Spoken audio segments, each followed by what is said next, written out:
श्रावण के महीने में जो भी दूसरा सोमवार पड़े, जो भी पड़े, श्रावण के महीने का दूसरा सोमवार। आप सबको पहले भी श्रावण के महीने में जो कथा कही उसका व्याख्यान वर्णन करा कि श्रावण का महीने का महत्व क्या है, वो भी आपको ऑनलाइन कथा में आप लोग सुन चुके हैं, लाइव कथा। श्रावण का पूरा महत्व बताया था कि श्रावण के महीने में शंकर भगवान को पूरा लेखा जोखा का भार प्रदान किया।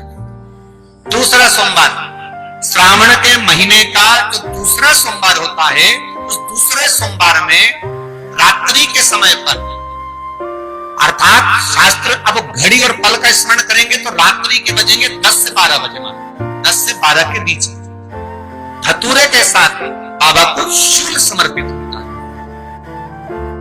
ये भी हमारी बाधाओं को, हमारी तकलीफों को, व्यापार व्यवसाय के लिए, नौकरी सर्विस के लिए, बहुत सारे एग्जाम में आप बैठ लिए, गवर्नमेंट एग्जाम के लिए बैठ लिए, नहीं हो रहा, ये 3 बार मेरे शंकर को बेलपत्री के वृक्ष के शूल समर्पित होते हैं, उसका आनंद और उससे अपने को सुख प्राप्त। पार्वती प्रसन्न हो जाती है, बाबा भोलेनाथ के चरणों में कहती है, बाबा आपने कहा कि मेरे भीतर जिस समय आपने तप करा तो आपसे रुद्राक्ष का पौधा उत्पन्न हुआ और मेरे तप करने से ये बेलपत्री का जो पौधा उत्पन्न हुआ, इसकी शूल का सुख पाया, इसके शूल का सुख मुझे प्राप्त हुआ, आनंद मुझे प्राप्त हुआ है। महाराज बेलपत्री का पत्ता, बेलपत्री का कांटा, अब माता पार्वती दूसरा संवाद कह रही है बाबा भोलेनाथ जी से, बाबा मेरे द्वारा निर्मित इस बेलपत्र के वृक्ष में जो फल लगता है वो फल की महत्वता। श्रावण के महीने में किसी भी एक सोमवार को अगर व्यापार नहीं चल रहा है, नौकरी नहीं मिल रही है, तो कोई तकलीफ आ रही है, तो कोई कष्ट आ रहा है, कोई रोग बढ़ रहा है, डॉक्टर से ऐसा लग रहा है कि ये बड़ी बीमारी बताने वाला है, शरीर में कोई गांठ पड़ गई है और वो जांच के लिए गई है, तो बिल्कुल श्रावण के महीने में किसी भी एक सोमवार को गंगा जल लेकर जाइए शिव मंदिर में, शंकर जी के मंदिर में थोड़ा सा गंगा जल नंदी को समर्पित कर कर, थोड़ा अशोक सुंदरी को समर्पित कर कर, थोड़ा गणेश और कार्तिकेय को समर्पित कर कर, थोड़ा सा गंगा जल जया विषहारा शामरी बारी दौतली और देव को समर्पित कर कर, थोड़ा सा गंगा जल शिवलिंग पर समर्पित कर दो, उस गंगा जल को वापिस झेल कर लेकर आओ। 3 दिन तक लगातार उस गंगा जल को पीना प्रारंभ करो, उसके बाद जांच के लिए आप कहीं पर भी जाइए, बाबा कृपा जरूर करेगा, ये निश्चित। ये शिवलिंग जलाधारी, यहां से जल अशोक सुंदरी के पास में से नीचे की ओर गिर रहा, ठीक है। बेलपत्र नहीं है आपके पास चढ़ाने के लिए, मत चढ़ाओ। जल नहीं है चढ़ाने के लिए, मत चढ़ाओ। अक्षत नहीं है चढ़ाने के लिए, मत चढ़ाओ। पुष्प नहीं है शिव जी को चढ़ाने के लिए, मत चढ़ाओ। शमी पत्र नहीं है, मत चढ़ाओ। पर किसी शिवालय में, किसी शंकर के मंदिर में अगर तुम गए हो, तुम्हारे पास में कुछ भी नहीं है, जो भी भगवान का दर्शन तुमने किया है, तो यहां से जो पानी नीचे गिरता है, उस गिरने वाले स्थान पर मात्र अपने हाथ का 3 बार स्पर्श कर कर बाबा से दिल की बात कहकर आ जाओ, तो उनकी मुराद बाबा पूर्ण कर देता है। वो सहज प्रसंग है। पहला दिन एक बेलपत्र शिव को अपनी मनोकामना कर कर, रोग धोग बीमारी तकलीफ कष्ट दूर करने के लिए शंकर के शिवलिंग पर, अगर बन सके तो मंदिर में, आप लोग तो यहाँ हैं तो देवाधिदेव महादेव कंकर शंकर को चढ़ाओ, और अगर बेलपत्र नहीं हो तो बेलपत्र जो चढ़ी हुई हो उसी को धोकर वापिस चढ़ाओ। वापिस, और सावन का महीना है, दिल से बाबा को ले,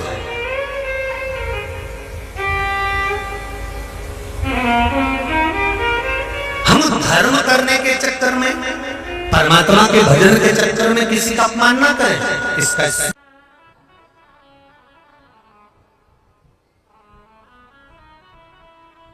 जब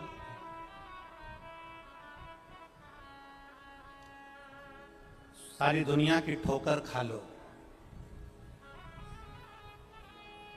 सारी दुनिया के हाथ जोड़ लो, सारी दुनिया से निवेदन कर लो, और उसके बाद भी तुम्हारी दुख की घड़ी समाप्त नहीं हो, तब प्रयास करना तुम्हारे घर में कोई गमला हो,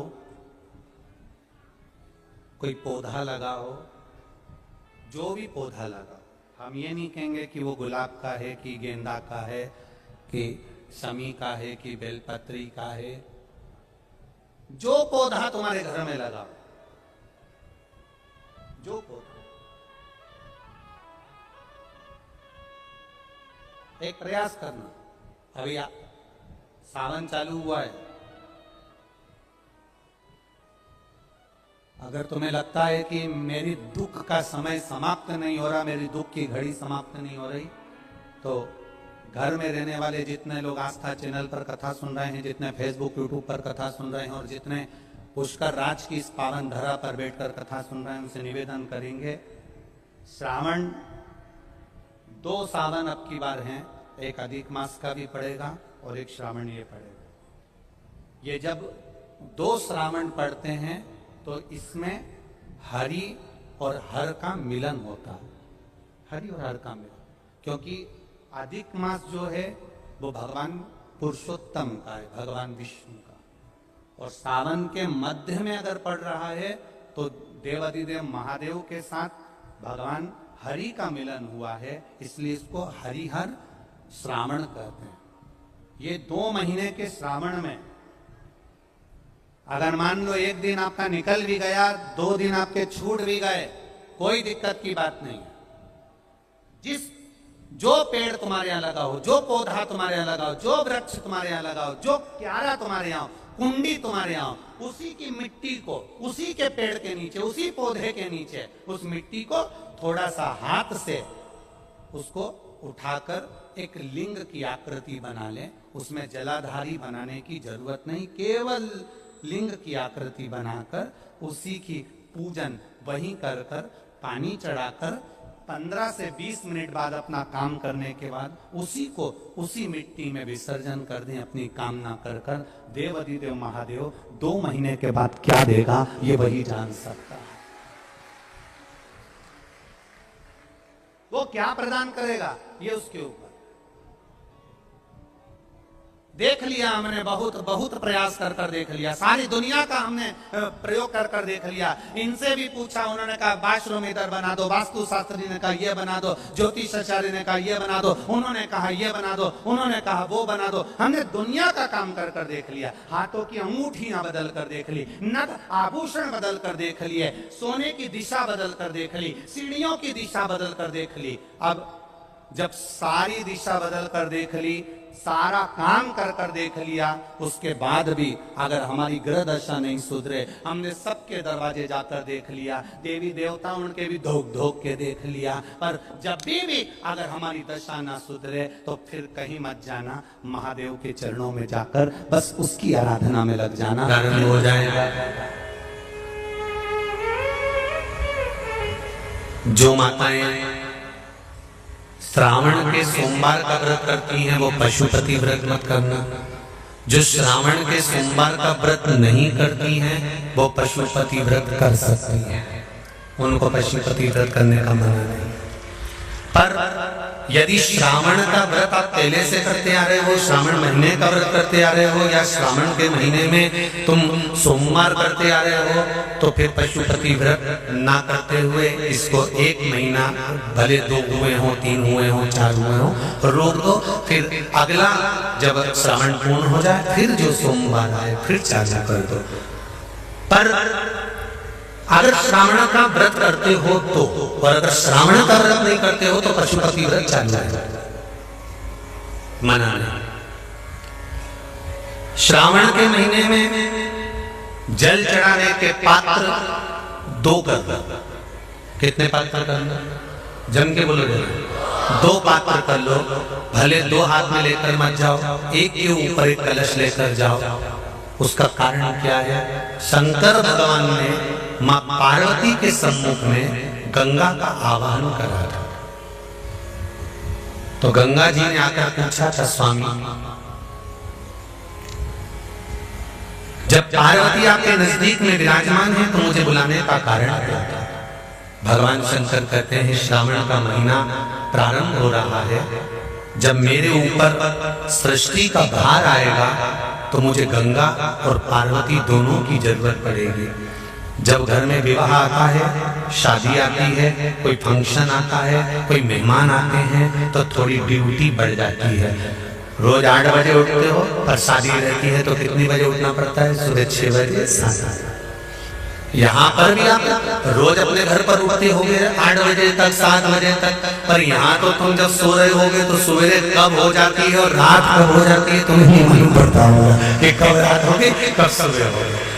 लोग ढोलक पीते पीते पीते पीते 11, 12, 1 और तुम्हारी लग गई जब की और बज गई 3:30, सब लग गए लाइन में नहाने और तुम भी भगी जल्दी से नहाने। अब नहाने भी कहाँ जाए तो माता इतनी चतुर, रोने का बरसती हो रही है जल की। भगवान भी सोच समझ के पानी गिराता था, 3 बजे से गिराना चालू करता था 6 बजे तक। उस बीच में भगवान को भी मालूम है मिश्रा जी कहाँ से नल लाएगा, इसलिए उन्होंने चारों तरफ से पानी गिराया। बोलो सही है कि गलत है?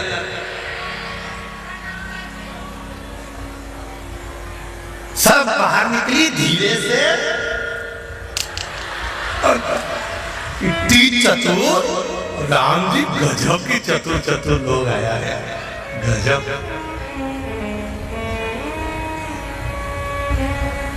पर एक बात कहूंगा, दिल लेकर आए हो, मेरा महादेव भी तुमको दिल से लुटाएगा, दिल लेकर आए हो।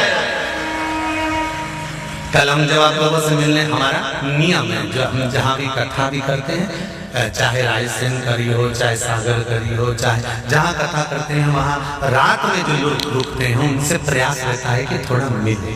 एक नियम बना रखा, भले वो 1,00,000 लोग हों, 25,000 हो, 50, और जितने टेंट लगते हैं सब में मिलने का मन करता है। आपसे कल भी मिलने आए थे और कई लोगों की आंख में आंसू भी थे, कई लोगों के हृदय भी नम थे कि हम अब कल चले जाएंगे, पर दुख मत करना।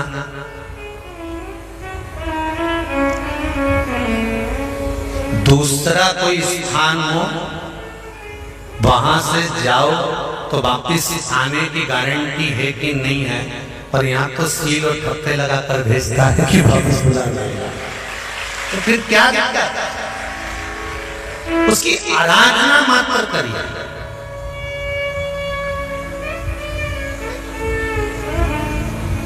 खूब धनपति भी बैठे हैं, खूब, आप लोगों में कोई कमी नहीं है। किसी की यहाँ जमीन है तो किसी की गाड़ी है, तो किसी का बंगला है, किसी की सत्ता है, किसी का आनंद है, बहुत बैठे हैं। पर आप लोगों ने 7 दिन जो कथा, एक ये पटिया लगा हुआ है, तख्ता लगा हुआ है, और उस पर आराम से सोकर 7 दिन कथा का रसास्वादन जो करा है वो जिंदगी भर नहीं भूल पाओगे।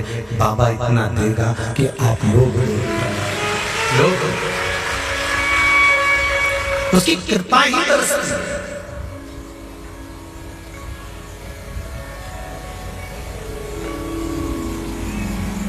उसकी कृपा बिना कुछ नहीं। तेरी कृपा बिना नहीं ले एक भी लेते श्वास, तेरी कृपा से तनो तनो। बाबा की कृपा होती है तो आना होता है।